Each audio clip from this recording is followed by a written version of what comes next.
السلام عليكم ورحمة الله تعالى وبركاته. الحمد لله رب العالمين والعاقبة للمتقين والصلاة والسلام على رسول الله صلى الله عليه وسلم.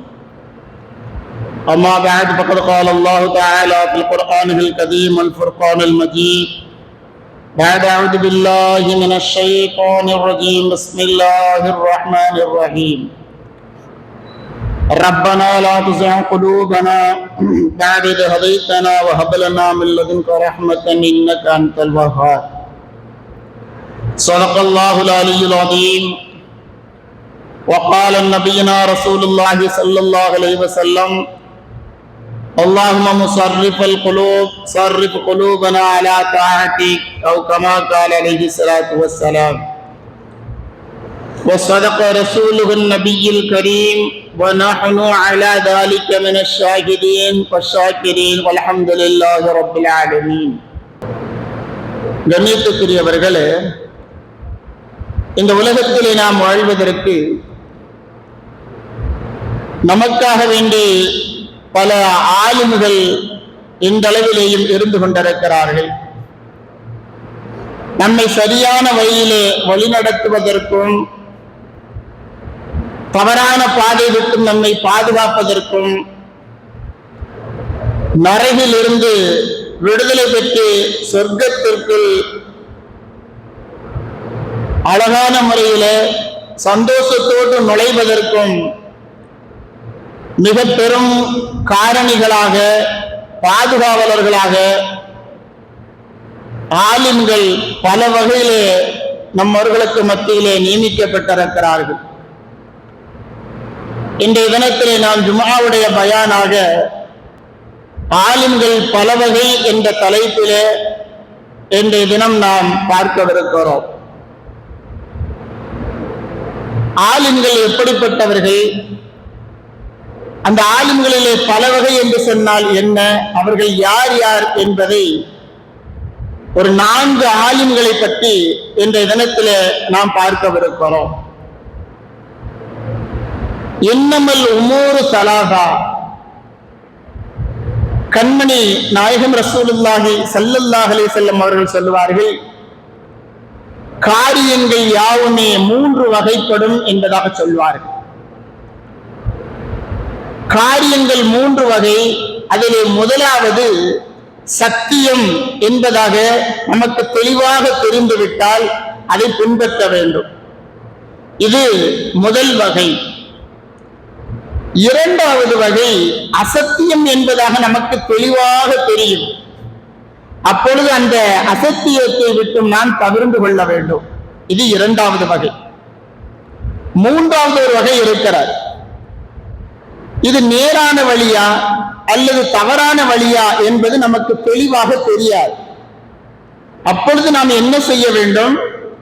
அறிந்தவர்களிடத்திலே, அதாவது ஆலிம்களிடத்திலே கேட்டு தெரிந்து கொள்ள வேண்டும் என்பதாக அருமைநாயகம் ரசூலுல்லாஹி ஸல்லல்லாஹு அலைஹி வஸல்லம் அவர்கள் இன்னமல் உமூரு ஸலாஸா, காரியங்கள் 3 வகைப்படும் என்பதாக இந்த 3ஐயும் நமக்கு விளக்கி தந்தார்கள்.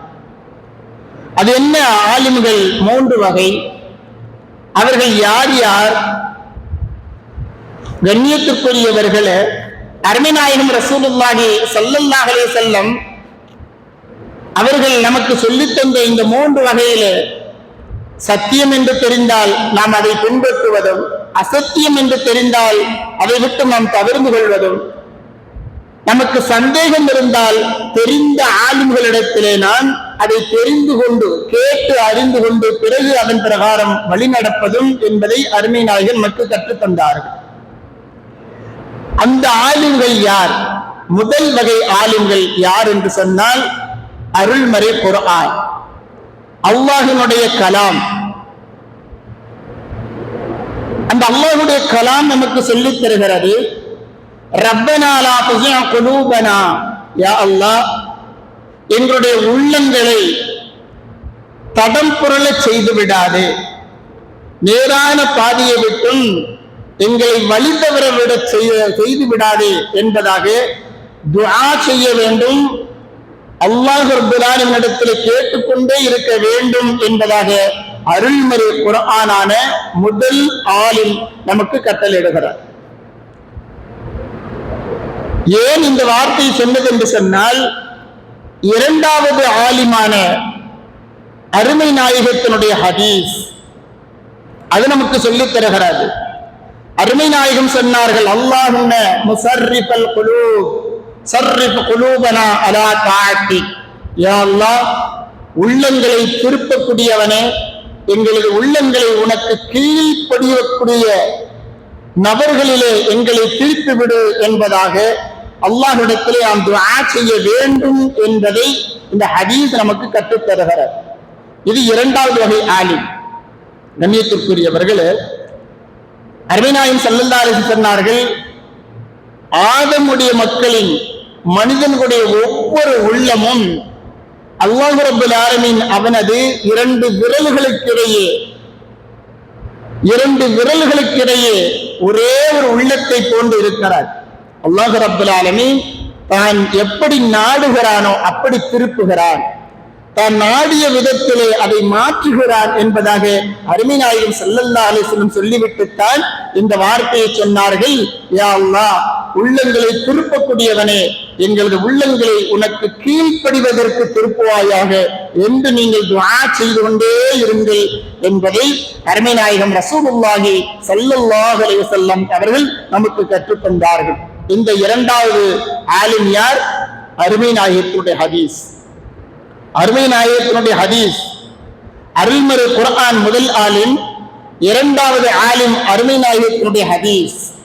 இந்த இரண்டு ஆலிம்களையும் அவர்களுடைய பேச்சுக்களையும் நாம் கேட்டுவிட்டால் நிச்சயமாக நாம் வழிதவறாமல் நேரான பாதையிலே பயணிக்க முடியும்.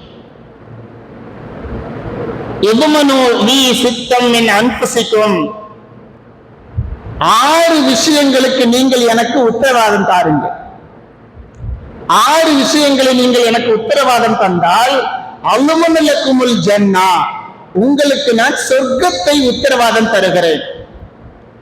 அருமை நாயகம் ரசூலுல்லாஹி ஸல்லல்லாஹு அலைஹி வஸல்லம் அவர்களது உத்தரவாதம், உத்தம நபியினுடைய உத்தரவாதம் எப்படி இருக்கிறது? 6 விஷயங்களை அருமை நாயகத்திடத்திலே நாம் உத்தரவாதம் கொடுத்தால் சொர்க்கம் கண்டிப்பாக நமக்கு கிடைத்துவிடும் என்பதாக அருமை நாயகத்தினுடைய ஹதீஸ். நம்முடைய இரண்டாவது ஆலிம் நமக்கு அழகான முறையிலே 6 விஷயங்களை அவர்களிடத்திலே நாம் உண்மையிலேயே நான் நிறைவேற்றுவேன் என்பதாக நாம் அவர்கள் அருமை நாயகத்தினிடத்திலே ஒப்படைத்தால் அருமை நாயகம் ஸல்லல்லாஹு அலைஹி வஸல்லம் அவர்கள் நமக்கு சொர்க்கத்தை பெற்றுத் தருவார்கள். முதல்ல நீங்கள் பேசுகின்ற பொழுது உண்மையையே பேச வேண்டும். உண்மையை மாத்திரம் பேசக்கூடியவர்களாக நீங்கள் இருக்க வேண்டும். அதற்கு நீங்கள் உத்தரவாதம் தாருங்கள். இரண்டாவதாக, உங்களது வாக்குறுதிகளை நிறைவேற்றுங்கள், அந்த உத்தரவாதையும் எனக்கு தாருங்கள். மூன்றாவதாக, உங்களிடத்திலே ஒப்படைக்கப்படக்கூடிய அமானிதங்களை நிறைவேற்றுங்கள், அப்படி நிறைவேற்றக்கூடிய உத்தரவாதம் நீங்கள் எனக்கு தாருங்கள். நான்காவதாக, உங்களது பிறப்புறுப்புகளை, மறைவான உறுப்பை பாதுகாப்பேன் என்பதாக எனக்கு உத்தரவாதம் தாருங்கள். ஐந்தாவதாக, உங்களது பார்வைகளை நீங்கள் பார்த்துக் கொள்வேன் என்பதாக எனக்கு நீங்கள் உத்தரவாதம் தாருங்கள். ஆறாவதாக, உங்களது கைகளை கட்டுப்படுத்திக் கொள்வேன் என்பதாக இந்த 6 உத்தரவாதமும் எனக்கு நீங்கள் தந்தால் சொர்க்கம் உங்களுக்கு கிடைக்கும் என்கின்ற உத்தரவாதத்தை நான் தருகிறேன் என்பதாக அருமை நாயகம் ரசூலுல்லாஹி ஸல்லல்லாஹு அலைஹி வஸல்லம் அவர்கள் நமக்கு அழகான முறையிலே உபதேசிக்கிறார்கள். நம்முடைய ஆலிம்களின் பல வகையிலே இரண்டாவது வகை ஆலிமான அருமை நாயகத்தினுடைய ஹதீஸ், அருமை நாயகத்தினுடைய வார்த்தை, அருமை நாயகத்தினுடைய வாக்குறுதி, இவைகளைத்தான் நாம் இரண்டாவது ஆலிமாக பெற்றிருக்கிறோம். ஏன்? நாம் வழி தவறி சென்று விடாமல் இருப்பதற்காக வேண்டி, நாம் சொர்க்கத்திற்கு மாத்திரம் செல்ல வேண்டும் என்பதற்காக வேண்டி, நரகத்திலிருந்து நாம் பாதுகாப்பு பெறுவதற்காக வேண்டி அருள்மறை குர்ஆன் எப்படி முதல் ஆலிமாக நம்மை பாதுகாக்கிறதோ, இரண்டாவது ஆலிமாக அருமை நாயகத்தினுடைய சொல், செயல், ஹதீதுகள் நம்மை பாதுகாத்துக் கொண்டிருக்கின்றன. மூன்றாவது ஆலிம் யார் தெரியுமா? குர்ஆனையும் ஹதீஸையும் கற்றுக்கொண்டு மக்களுக்காக வேண்டி உபதேசம் செய்து கொண்டிருக்கக்கூடிய, ஒவ்வொரு பள்ளியிலேயும் மதரசாக்களிலேயும் பயான்களிலேயும் மேடைகளிலேயும் தெருக்களிலேயும் ஆங்காங்கே உபதேசம் செய்து கொண்டிருக்கக்கூடிய உலமாக்கள், ஆலிம் பெருமக்கள், இவர்கள்தான் மூன்றாவது ஆலிம், நம்மை பாதுகாக்கக்கூடியவர்கள். அந்த ஆலிம்களை நாம் எப்படி கண்ணியப்படுத்துகிறோம், அருள்மறை குர்ஆனையும் ஹதீஸையும் நாம் எந்த அளவுக்கு கண்ணியப்படுத்துகிறோமோ, அதுபோல மூன்றாவது ஆலிமான இந்த ஆலிம் உலமா பெருமக்களையும் நாம் உண்மையிலேயே கண்ணியப்படுத்த வேண்டும். அவர்களை நாம் நோவினை செய்வதை விட்டும் தவிர்த்து கொள்ள வேண்டும். உலமாக்களுக்கு நோவினை செய்தால் நமக்கு என்ன கிடைத்து விட போகிறார்?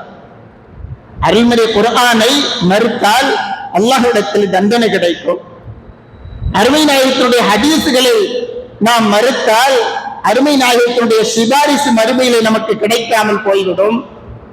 ஆனால் ஆலிம்களை உலமாக்களை நாம் நோவினை செய்வதனால் நமக்கு என்ன கிடைத்து விட போகிறது என்பதாக ஆலிம்களை மட்டம் தட்டி பேசக்கூடிய ஒரு சிலர்களுக்கு இந்த ஒரு அழகான ஹதீஸை நான் நினைவூட்டுகிறேன். ஒரு நேரத்தில் ஹஜ்ரத் அபூபக்கர் சித்தீக் ரலியல்லாஹு அன்ஹு அவர்கள் இந்த செய்தியை அவங்களே அறிவிக்கிறார். ஒரு முறை சொன்னார்கள், நான் என்னுடைய கனவிலே ஹபீப் முஹம்மது ரசூலுல்லாஹ் ஸல்லல்லாஹு அலைஹி வஸல்லம் அவர்களை பார்த்தேன். நபிகள் நாயகம் ஸல்லல்லாஹு அலைஹி வஸல்லம் அவர்கள் என்னுடைய கையை பிடிச்சுக்கிட்டு என்னைய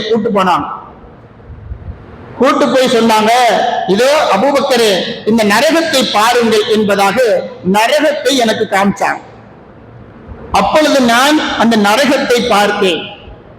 நரகத்தை பார்த்த பொழுது ஒரு பெரிய கூட்டம் நரகத்திலே இருந்த, அவர்களுடைய முகங்கள் எல்லாம் பன்றிகள் முகத்தை போன்று இருந்தது. அவருடைய முகங்கள் பன்றிகளுடைய முகத்தை போன்று இருந்தது. அவர்களுக்கு இரத்தமும் சீலும் புகட்டப்பட்டது. பன்றிகளுடைய முகத்தை கொண்ட அந்த கூட்டத்தார்கள், அவர்களுக்கு இரத்தமும் சீலும் குடிப்பதற்காக வேண்டி புகட்டப்பட்டது. அவர்கள் நரக நெருப்பிலே எரிந்து கொண்டிருந்தார்கள். அதை பார்த்த உடனே நான் அருமை நாயகம் ரசூலுல்லாஹி ஸல்லல்லாஹு அலைஹி வஸல்லம் அவர்களிடத்திலே கேட்டேன், யா ரசூலல்லாஹ், இந்த அளவிற்கு மோசமான தண்டனை வழங்கப்படுவதற்கு என்ன காரணம் என்பதாக கேட்டேன். அப்பொழுது அருமை நாயகம் ரசூலுல்லாஹி ஸல்லல்லாஹு அலைஹி வஸல்லம் அவர்கள் சொன்னார்கள், ஹாஉலாஇ, இவர்கள் யாரு தெரியுமா? பன்றியினுடைய முகத்தை போன்று இருக்கக்கூடிய, இரத்தமும் சீலும் உணவாக புகட்டப்படக்கூடிய, நரகத்திலே தண்டனை அனுபவித்துக் கொண்டிருக்கக்கூடிய இவர்கள் யாரு தெரியுமா? இந்த உலகத்தில் இருக்கின்ற பொழுது ஆலிம்களை உலமாக்களை நோவினை செய்தவர்கள்.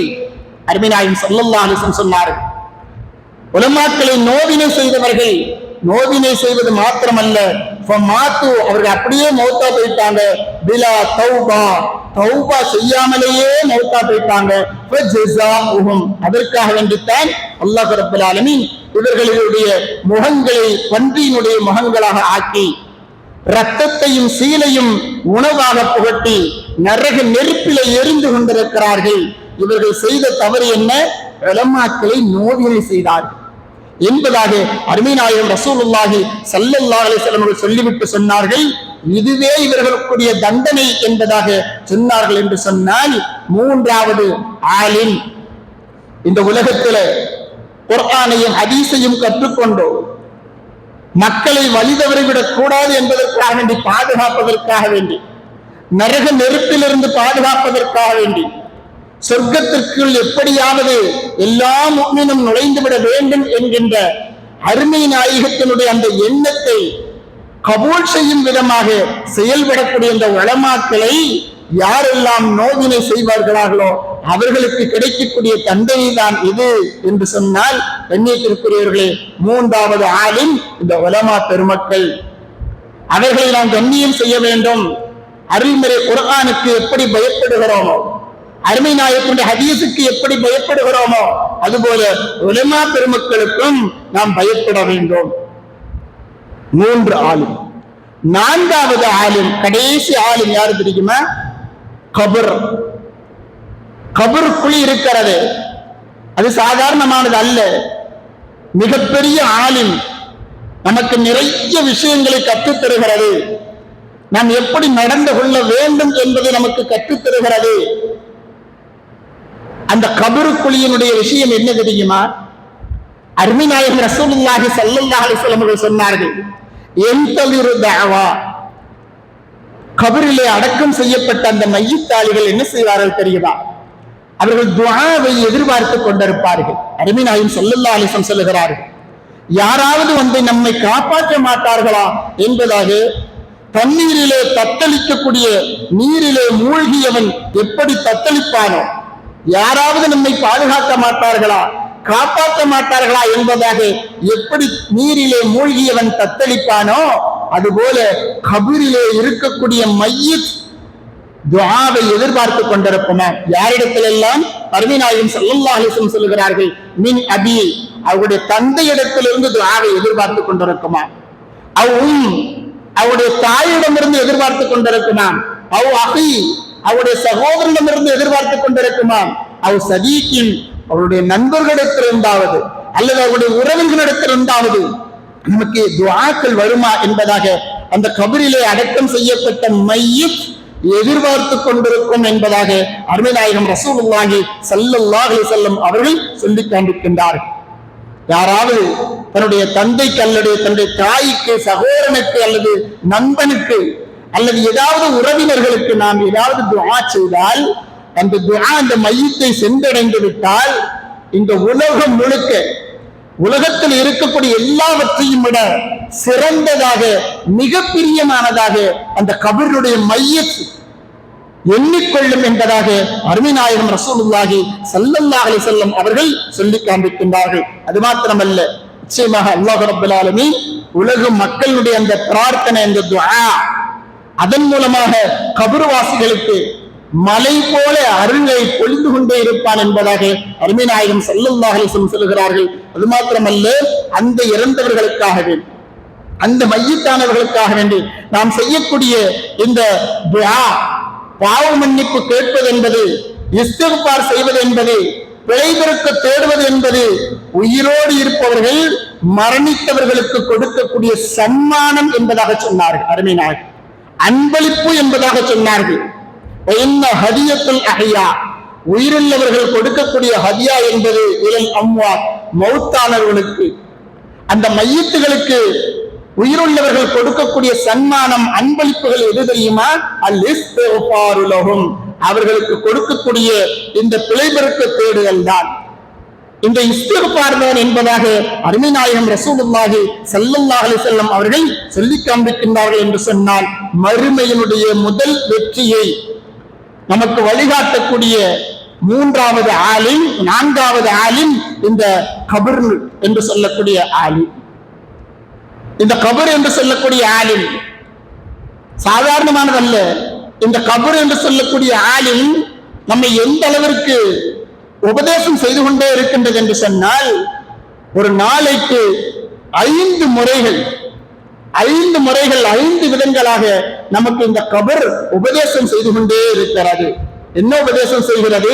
இன்னல் கபர் யுனாதி குல்லு யௌமின் 5 மர்ராத், ஒவ்வொரு நாளும் 5 முறை நமக்கு அழகான முறையிலே உபதேசம் செய்து கொண்டே இருக்கிறது இந்த கபர் என்று சொல்லக்கூடிய ஆலிம். என்ன இந்த கபர் நம்மை நோக்கி என்ன உபதேசம் செய்கிறார்? நரகத்திலிருந்து நம்மை பாதுகாக்க, சொர்க்கத்திற்குள் நம்மை அழைத்து செல்ல இந்த கபர் நமக்கு என்ன செய்து கொண்டிருக்கிறது?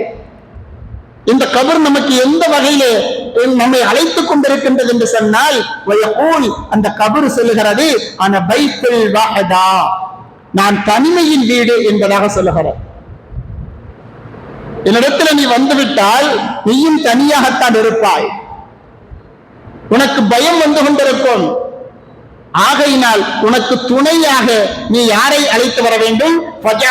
மூனிசா, உனக்கு துணையாக, உனக்கு பாதுகாப்பாக ஒரு துணையை நீ கொண்டு வா. கிராஅத்துல் குர்ஆனில் கரீம், அருள்மறை குர்ஆனை ஓதுவதை அருள்மறை குர்ஆனை அதிகமாக ஓதிக்கொண்டே இருப்பதை நீ வளமையாக்கி கொண்டால் தனிமையான இந்த என்னுடைய வீட்டிற்கு நீ வருகின்ற பொழுது ஒரு துணையோடு வருவாய். அருள்மறை குர்ஆன் உனக்கு துணையாக வரும். அது சொல்லும் நீ தனியாக இருக்கின்றாய் என்பதாக பயப்படாது, உன்னோடு நான் இருக்கிறேன் என்பதாக அருள்மறை குர்ஆன் உனக்கு துணையாக இருக்கும் என்பதாக கபர் ஒவ்வொரு நாளும் சொல்லிக் கொண்டிருக்கிறது. முதல் உபதேசம். இரண்டாவது உபதேசமாக அந்த கபர் சொல்லுகிறது, அன பைத்துல் துல்மா, நான் இருளினுடைய வீடு, நான் இருட்டு வீடு என்பதாக சொல்லுகிறது. என்னிடத்திலே உன்னை அடக்கிவிட்டு சென்று விட்டார்கள் என்று சொன்னால் இருளாகத்தான் இருக்கும். ஆனால் உனக்கு இந்த இருளிலே வெளிச்சம் வேண்டும் என்று சொன்னால் என்ன செய்ய வேண்டும்? இரவு தொழுகை, தஹஜ்ஜுத் தொழுகையை அதிகமாக தொழுதுகொள். தஹஜ்ஜுத் தொழுகையை அதிகமாக நீ தொழுதால் இந்த இருளின் வீடான என்னிடத்தில் நீ வருகின்ற பொழுது அந்த தஹஜ்ஜுத் தொழுகை உனக்கு ஒளியை தரும், வெளிச்சத்தை தரும்.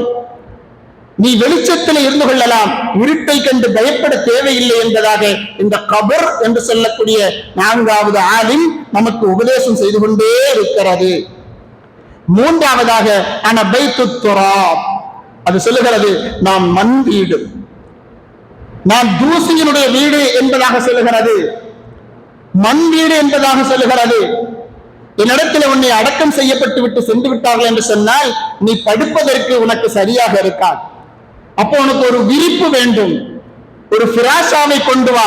அந்த கபர் சொல்லுகிறது, நீ வருகின்ற பொழுது ஒரு ஃபிராஷா, ஒரு விரிப்பை நீ கொண்டு வா, ஒரு மெத்தையை கொண்டு வா. அந்த மெத்தை எப்படி இருக்க வேண்டும் என்று சொன்னால் இந்த துன்யாவிலே இருக்கின்ற பொழுது அல் அமலு ஸாலிஹாத், நல்ல அமல்களை செய்து விட்டு வா. அந்த நல்ல அமல்கள் இந்த மண் வீட்டான என்னுடைய வீட்டிலே நீ படுப்பதற்கு அது மெத்தையாக ஆகிவிடும் என்பதாக கபர் ஒவ்வொரு நாளும் சொல்லிக் கொண்டே இருக்கிறது, உபதேசம் செய்து கொண்டே இருக்கிறது.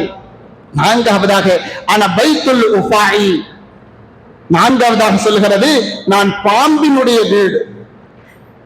என்னிடத்தில் உன்னை அடக்கம் செய்துவிட்டு சென்று விட்டால் உன்னை சூழ்ந்து கொள்வதற்காக வேண்டி பாம்புகள் சாட்டப்படும். அந்த பாம்புகளை விரட்டி அடிப்பதற்காக வேண்டி நீ அந்த கருவியை கொண்டு வா. பாம்புகளை விரட்டி அடிக்க ஆயுதத்தை கொண்டு வா. அது என்ன ஆயுதம்? பிஸ்மில்லாஹ், அல்லாஹ்வுடைய பெயரை அதிகமாக திக்ர் செய்து கொண்டே இருங்கள்.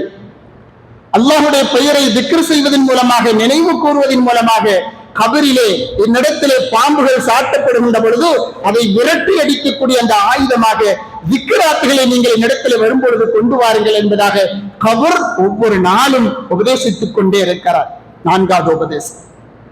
ஐந்தாவதாக அனபைத்து சாயில் முன்கர் வனக்கி, ஐந்தாவதாக தினந்தோறும் உபதேசம் செய்கிறது கபர். அந்த நான்காவது ஆலிமான கபர் நமக்கு உபதேசம் செய்கிறது அனபைத்து சாயில் முன்கர் வனக்கீர்.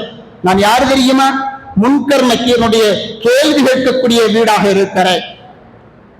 என்னிடத்தில் உன்னை அடக்கம் செய்துவிட்டு சென்ற உடனே முன்கர் நக்கீர் வருவார்கள், கேள்வி கேட்பார்கள். அதற்கு நீங்கள் கண்டிப்பாக பதில் சொல்ல வேண்டியிருக்கும். எப்படி பதில் சொல்வீர்கள்?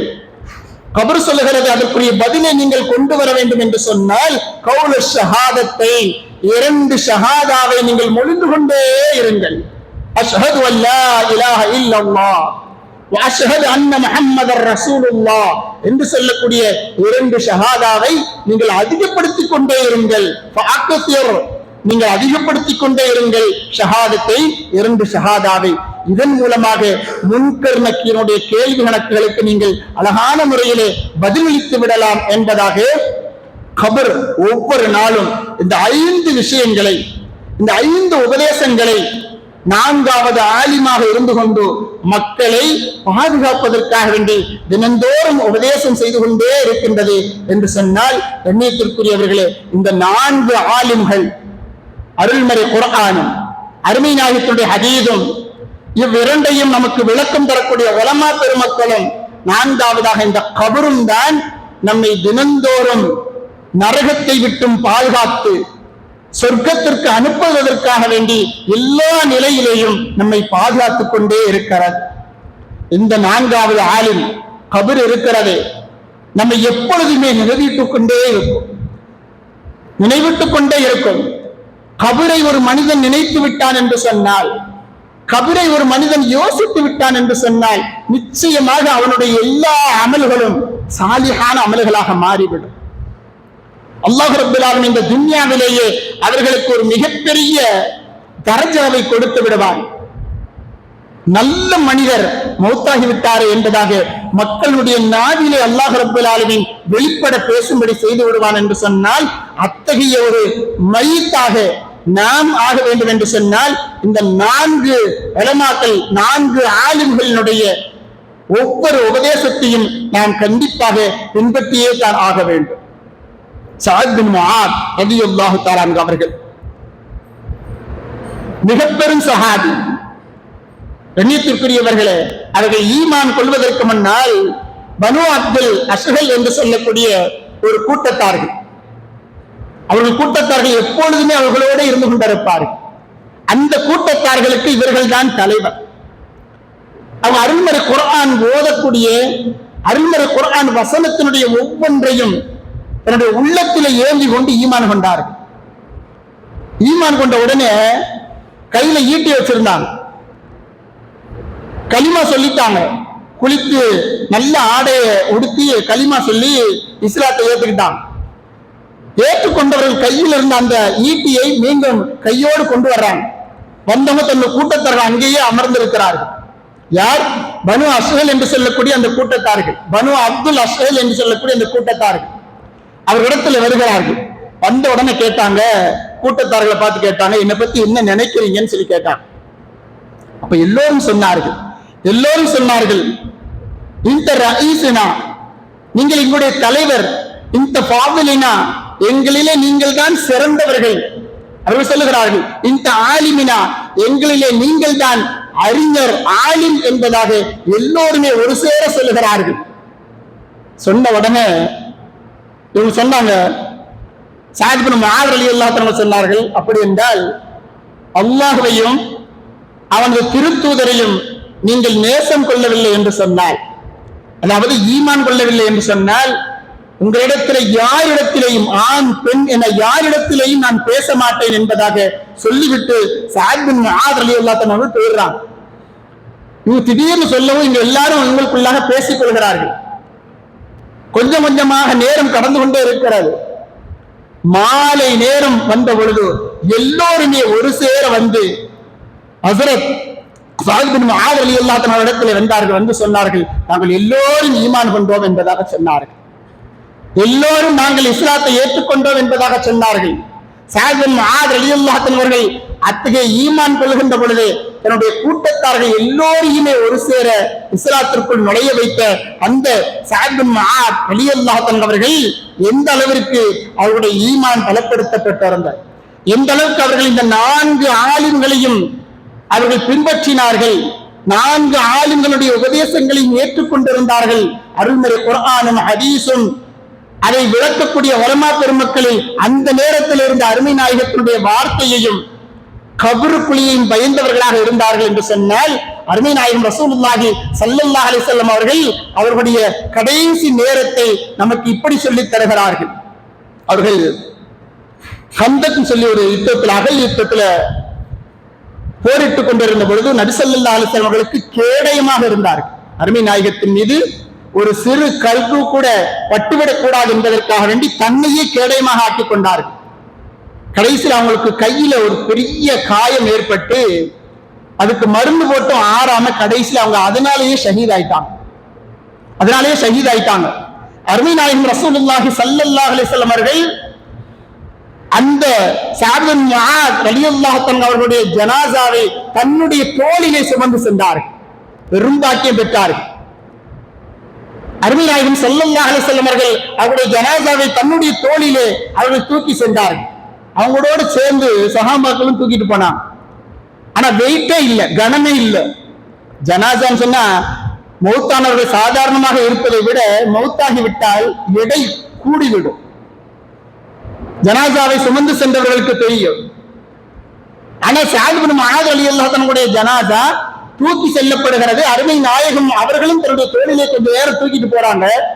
ஆனா கனமே இல்லை.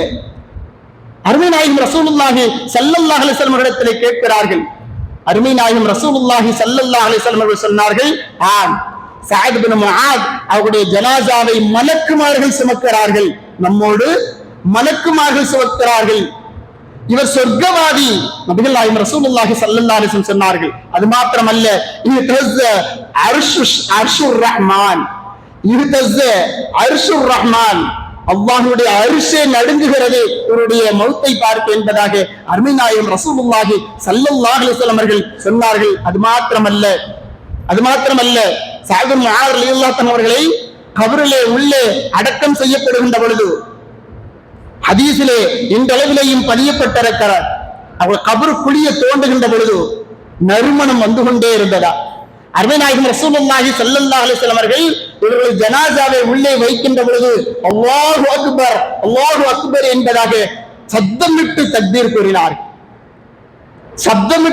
கூறினார்கள். சஹாபா தோழர்களும் சேர்ந்து சப்தமிட்டு தக்பீர் சொன்னார்கள். ஆனால் என்னவென்று புரியவில்லை.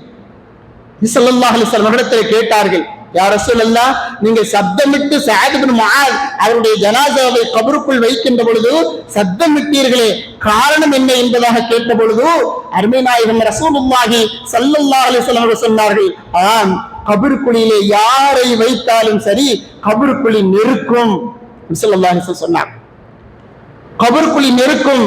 ஆனால் சஅத் பின் முஆத் அவர்களை நாம் மண்ணுக்குள்ளாக கபருக்குள்ளாக வைக்கின்ற பொழுது அந்த நெருக்கடியிலிருந்து பாதுகாப்பு பெற்றவர் இந்த சஅத் பின் முஆத் என்பதாக நபிகள் நாயகம் ரசூலுல்லாஹி ஸல்லல்லாஹு அலைஹி வஸல்லம் சொல்லிவிட்டு தக்பீர் சொன்னார்கள் என்பதை நாம் ஹதீஸுடைய வரலாற்றிலே பார்க்கின்றோம். என்று சொன்னால், எண்ணிக்கைக்குரியவர்களே, கபரை பற்றி ஒரு மனிதர் நினைவு கூறப்பட்டார், கபரை பற்றி ஒருவர் நினைத்து விட்டால் உண்மையிலேயே அவர் நரகத்தை கண்டிப்பாக பயப்படுவார், சொர்க்கத்தை கண்டிப்பாக அவர் ஆசைப்படுவார், நரகத்திலிருந்து தன்னுடைய உடலை பாதுகாத்து விட வேண்டும் என்கின்ற நன்னோக்கிலே தன்னுடைய அமல்களை எல்லாம் சீர் செய்து கொள்வார் என்பதில் எல்லோரும் சந்தேகமில்லை. இத்தகைய 4 ஆலிம்கள், இத்தகைய 4 உபதேசம் செய்யக்கூடியவர்கள், அருள்மறை குர்ஆன், அருமை நாயகத்தினுடைய ஹதீஸ், இவ்விரண்டையும் நமக்கு விளக்கமாக சொல்லித்தரக்கூடிய உலமா பெருமக்களுடைய வார்த்தைகள், 4வதாக கபர், இந்த 4 ஆலிம்களும் இந்த 4 உபதேசங்களும் தான் நமக்கு இந்த துன்யாவிலே நரகத்தை விட்டும் பாதுகாப்பு பெறக்கூடிய வழிகளை நமக்கு சொல்லித் தருகிறார்கள். ஆகவே கண்ணியத்திற்குரியவர்களே, இந்த 4 ஆலிம்களுடைய வார்த்தைகளையும் நாம் பின்பற்றி நம்முடைய வாழ்நாளையில எடுத்து நடப்பதற்கு முயற்சி செய்வோம். அல்லாஹு ரப்பல் ஆலமீன் அத்தகைய மிகப்பெரும் தௌஃபீக்கை நம் அனைவர்களுக்கும் நசீபாக்குவானாக. ஆமீன். வாஹிரு தஅவானா அல்ஹம்துலில்லாஹி ரப்பில் ஆலமீன். வஸ்ஸலாமு அலைக்கும் வரஹ்மத்துல்லாஹி வ தஆலா வ பரகாத்துஹு.